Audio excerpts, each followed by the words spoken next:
Tonight, we talk about mindset, but we'll get you started with a conversation about schools from Walker to Baton Rouge. Roll it, Kyle.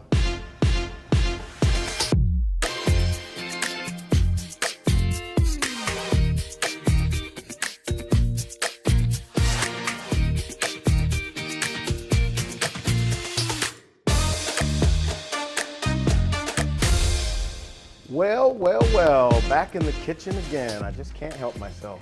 A little while ago, we had steaks in the kitchen, and now we're talking about all the food that's going to be served at EBR schools this school year that starts unbelievably within a couple of weeks. So Nichola Hall is back with us again, the director of HR, the great John Smith, formerly of 100 Black Men and always doing great things in the community. And then we got the white shirts here doing the job. So Chef Marie has the mic on. So let's start with this. Tell me about your mission for nutrition in EBR schools. Oh, go big. Go big. Trendsetters. Yeah. You know, you guys know Dr. Narcisse, right? Go big or go home. And we are the trendsetters, and we're starting with child nutrition in addition to with instruction. So he believes provide more options for students. And that's what we're trying to do, is to provide more options for students, not just on the instructional side, but as meal options too. Okay. Okay. I mean, chicken and waffles, McNuggets, although I just heard somebody got $800,000 for letting the McNugget fall on their thigh. No, True not story. Hamburgers, I see, what is this, like a sausage and egg biscuit here? Yes. You got like, is that guacamole? Yes, I hate that avocado stuff. toast. I hate that stuff, but it's on toast. It's very healthy, very healthy. Thank you. And then the tater tots. We have an inside joke about the tater tots the last time y'all were here. So John, tell me first, before we talk to Chef, about your role in this and pushing it. Well, Clay, as you know, the 100 Black Men in Metropolitan Baton Rouge has 4 pillars. One of those is mentoring, education, economic development, and health and wellness. Yeah. So it's under the health and wellness umbrella that the 100 wants to partner with EBR and Dr. Hall. That's Dr. okay. Hall. It's right Mr. there. Nichola Almost Hall there. on promoting health and wellness, and especially for men. Yeah.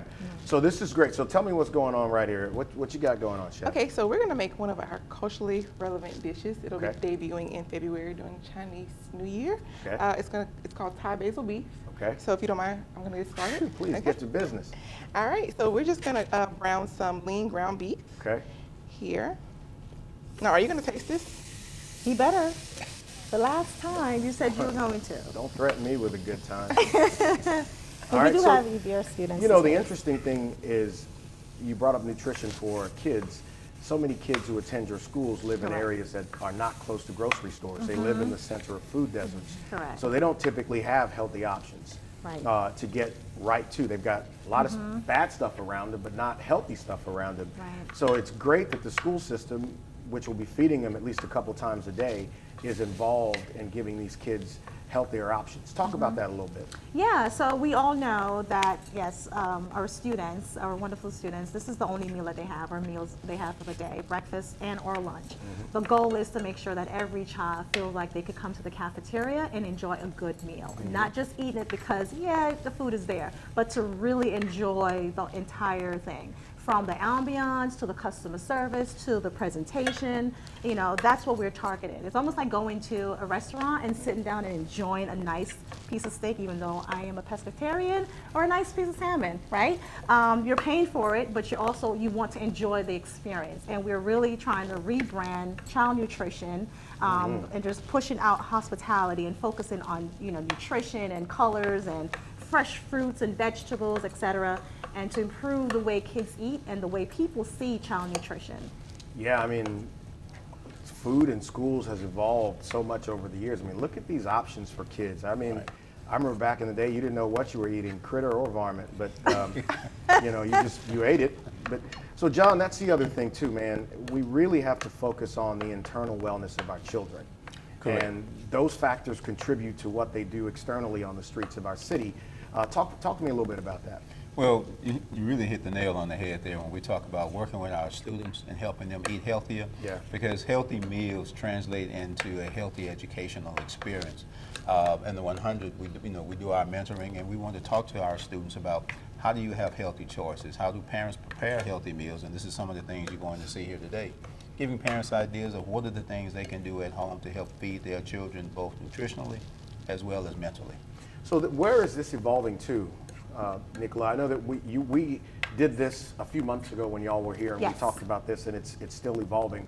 Yes. What is the next iteration of this? So the goal is to incorporate farm to school. So I'm going to pitch it to James in a few seconds. Well, he's not wearing a mic, so you're Oh, gonna he's have not, to so tell I'm going to us. pitch it. Okay. So the goal is farm to school, right? We want to share out that there is more to food than just what you see on your tray Yeah. or your plate. It comes from somewhere, right? So we have school gardens and we have community gardens. You can see my eyes are getting bigger and I'm excited about it.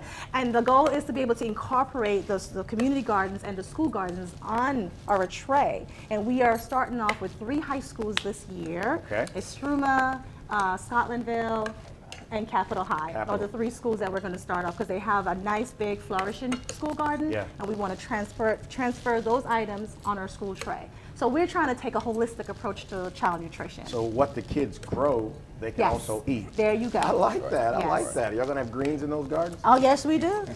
The right Listen, greens. Which schools again? I'm asking for a friend. All right. So as the school year begins in this last minute or a little less than a minute, tell me what parents ought to be thinking about in terms of nutrition. Do not pack lunch. Let us offer the meals for you, breakfast and lunch. Okay, All the right. meals, the menus will be offered online. You could see online to see what the Okay. kids want, and we have separate menus for K through 5 and 6 through 12. So we have different menu options for different age group, and we want to feed your kids. Send them to us, so we'll feed them. Okay, breakfast and lunch. Listen, I'm serious about it. So, Sounds good. All right, so we got about 20 seconds, so I'm going to check this out during the commercial break, and I'll tell y'all on the other side. But it's going to be great. She knows what Yes. she's doing. I'm watching these seasons over here, and it's great. And look, I'm so happy that you guys are investing this kind of effort into Yes. these kids. Yes. They deserve it. Yes. And I think we got to give them value in themselves, but that starts with us. There you go. All right, I'll try this during the break and tell y'all if